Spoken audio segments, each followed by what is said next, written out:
misericordioso del Padre. Jesús es la misericordia encarnada. Y Jesús es el modelo de misericordia para nosotros. En Jesús encontramos el modelo a seguir para nosotros aprender a ser misericordiosos y a ejercitarnos en la misericordia. Fíjense que Jesús se acercó a Mateo, que era un gran pecador, un recaudador de impuestos, un ladrón, un ladronazo, un gran ladrón. Era una persona al servicio del imperio, pero no solo al servicio del imperio, sino que también él se servía de las personas que le prestaban. En realidad no era él quien hacía el préstamo. El dinero que prestaba pertenecía al imperio romano. Y de hecho, él como publicano no tenía tampoco un sueldo por ese trabajo, sino que el sueldo que obtenía fruto de ese trabajo era una comisión que cobraba por encima de lo que él debía prestar o lo que terminaba prestando. Es decir, era una tasa de interés demasiado alta, una tasa de interés para favorecer al imperio, de modo que el imperio recuperara lo prestado y el interés por lo prestado, pero también para que el que hacía de administrador o prestamista como instrumento del imperio también cobrara una comisión. De modo que se cobraban dos comisiones: la comisión del imperio y la comisión del publicano, en este caso de Mateo. Sin embargo, Jesús se acercó a Mateo con entrañas de misericordia, lo miró con ojos de misericordia, y así también se atreve a mirarnos a nosotros con ojos de misericordia por tener entrañas de misericordia. Y no importa la gravedad o la magnitud de tus pecados, no importa qué tan graves sean tus pecados mortales, Jesús te mira, Jesús me mira, nos mira a todos misericordiosamente, dispuesto a regalarnos su perdón porque es misericordioso. Pero solo puede hacerse efectivo ese perdón si tú y yo nos arrepentimos de corazón. Por eso decimos en el Padre Nuestro: perdónanos, perdónanos, como nosotros perdonamos a los que nos ofenden. Es decir, de alguna manera queda dicho: perdónanos en la medida en que nosotros somos capaces de reconocer que hemos faltado y que también somos capaces de otorgar el perdón a quienes nos han faltado a nosotros. De Jesús aprendemos la misericordia. De Él tenemos que aprender a ejercitarnos en la misericordia. Dice el texto: Jesús vio a un hombre llamado Mateo. Ahora te toca a ti y me toca a mí sustituir el nombre de Mateo por el propio de cada uno. Porque en este momento histórico Jesús no se está dirigiendo a Mateo, no está mirando a Mateo, te está mirando a ti y está pronunciando tu nombre. Así que en lugar de Mateo, pon tu nombre ahí y siéntete mirado por quien es la misericordia en sí misma, la misericordia encarnada. Y sentado a su mesa, aquel recaudador de impuestos escuchó que Jesús le dijo: sígueme. Y el texto inmediatamente dice que él se levantó enseguida y lo siguió. Quizás te sientes incapaz de incorporarte y de seguir a Jesús de manera radical, pero no es imposible. Dios no le pide a nadie que haga lo que no es capaz de hacer. Dios no se atreve a pedirle a nadie lo que Él previamente no ha otorgado. Si Dios te pide que te levantes, es porque ya Él previamente te proporcionó las fuerzas para levantarte. Si te está pidiendo que lo sigas, es porque ya Él te proporcionó las gracias necesarias para que lo sigas. No creas que cuentas con tus solas fuerzas. cuentas sobre todo con la fuerza, la gracia y el auxilio que viene de Dios. Así que independientemente de tus situaciones de pecado, siéntete convocado por Jesús a levantarte y a seguirlo, no parcialmente, sino de manera total y absoluta, porque Él no se da con medidas, se da por completo, aunque nadie puede decir luego que abarca a Dios.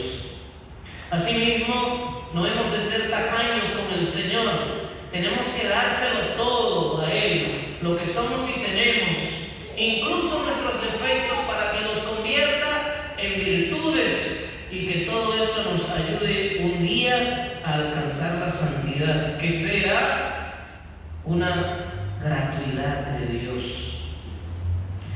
Dice el Evangelio también: después, cuando estaba a la mesa en casa de Mateo, muchos publicanos y pecadores se sentaron también a comer con Jesús y sus discípulos. Es decir, Jesús no solo miró a Mateo, no solo llamó a Mateo, no solo le dijo sígueme, sino que también fue a su casa.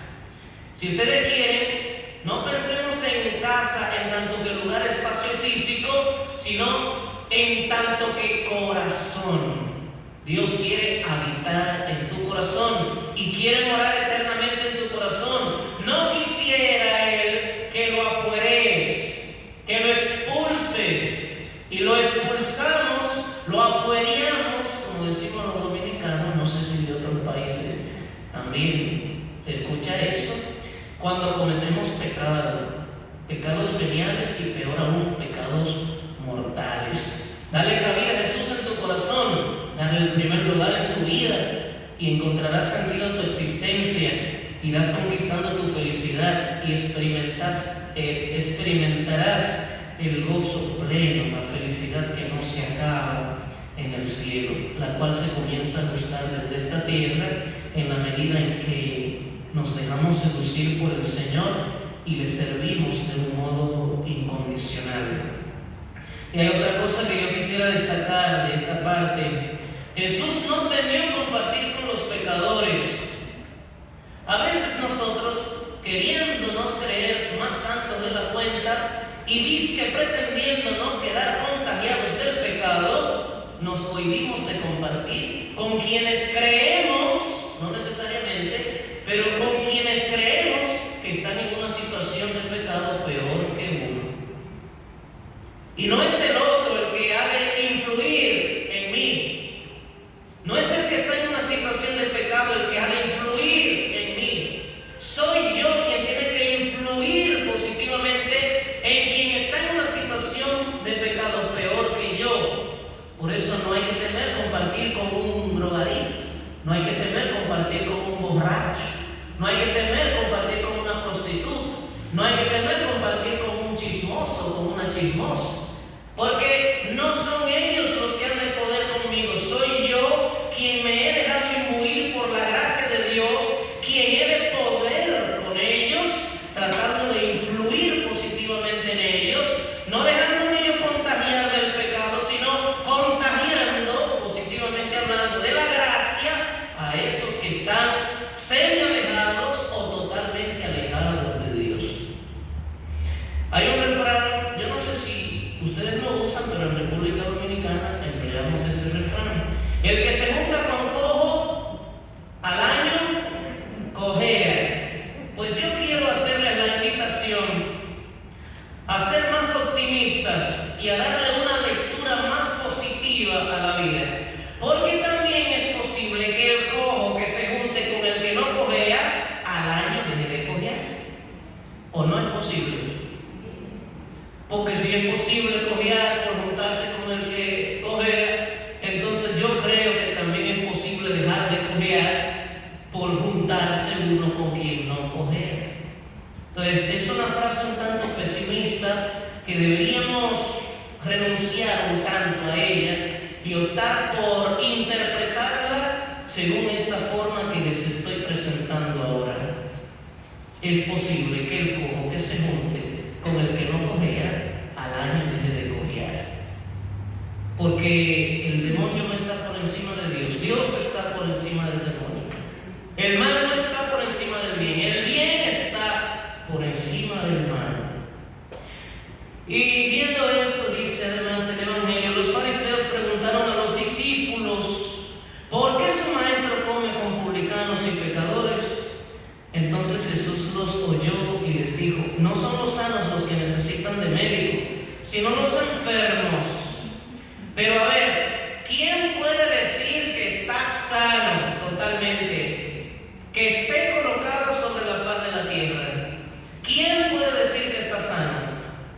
Ninguno. Ya Jesús lo dijo en otra parábola, en otro pasaje, al de la mujer adúltera. El que esté libre de pecado, tire la primera piedra. Por tanto, nadie está sano. Nadie está totalmente sano. Así que jamás se crea el santo y mucho menos el santo de los santos. Jamás se crea la santa y mucho menos la santa de las santas. Usted necesita de la gracia y el favor de Dios. Yo necesito de la gracia y el favor de Dios. No solo los demás necesitan verse favorecidos con la gracia y el favor de Dios, sino que todos, absolutamente todos, por estar afectados negativamente por la realidad espiritual del pecado, quienes necesitamos vernos renovados, restaurados y restablecidos por Dios tras comunicarnos su gracia santificante. No son los sanos los que necesitan de médicos, sino los enfermos. Y ocurre que todos estamos enfermos, por tanto todos necesitamos del gran médico, Jesucristo el Señor.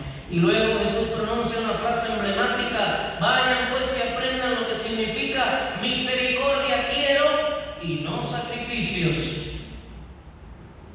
Suelo explicar cuando la liturgia de la palabra trae a colación esta frase, que Jesús no está en contra de los sacrificios, sino en que nosotros sepamos establecer una jerarquización de valores.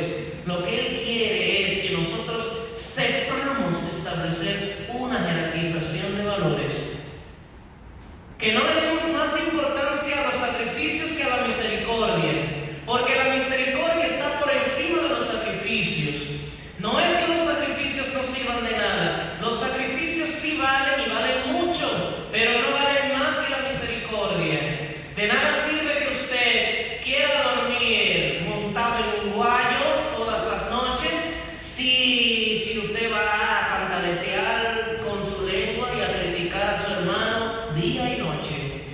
Mejor duerme en la cama más cómoda del mundo, si quiere de aire o inflable o de agua o lo que usted quiera, y entonces prohíbase de criticar y de atacar al hermano, ¿no? Entonces, de eso se trata, de darle el lugar que merece a la misericordia y luego darle el lugar que merece el sacrificio, pero dándole siempre primacía a la misericordia. Jesús ha dicho: yo no he venido a llamar a los justos, sino a los pecadores. En realidad, Jesús está haciendo una gran denuncia con decir esa frase, porque el que se cree justo no se siente necesitado de la misericordia y del perdón de Dios, y triste del que no se sienta necesitado de la misericordia y del perdón de Dios. Por tanto, vuelvo e insisto, lo ideal es que nunca nos consideremos sanos, sino siempre enfermos, es decir, necesitados de la misericordia y del perdón de Dios. Yo no puedo entender a Dios sin la misericordia. Mi experiencia de Dios está ligada a la misericordia. Si yo no hubiera hecho la experiencia de un Dios misericordioso, yo no pudiera entender mi vida ni mi ministerio sacerdotal. Gozo de vida y gozo del ejercicio del ministerio sacerdotal, porque Dios es bueno, porque Dios es compasivo, porque Dios es misericordioso. Y estoy convencido de que ustedes están donde están, gozando lo que esté gozando o incluso experimentando alguna situación que provoca tristeza, porque Dios es misericordioso. Si a juzgar por nuestras acciones es, entonces deberíamos estar muertos y condenados. Pero gracias a que Dios es puro amor y la misericordia misma, hallamos consuelo en Dios y esperanza de un mañana mejor en esta tierra y de un mañana glorioso en el cielo. Que así sea. Amén.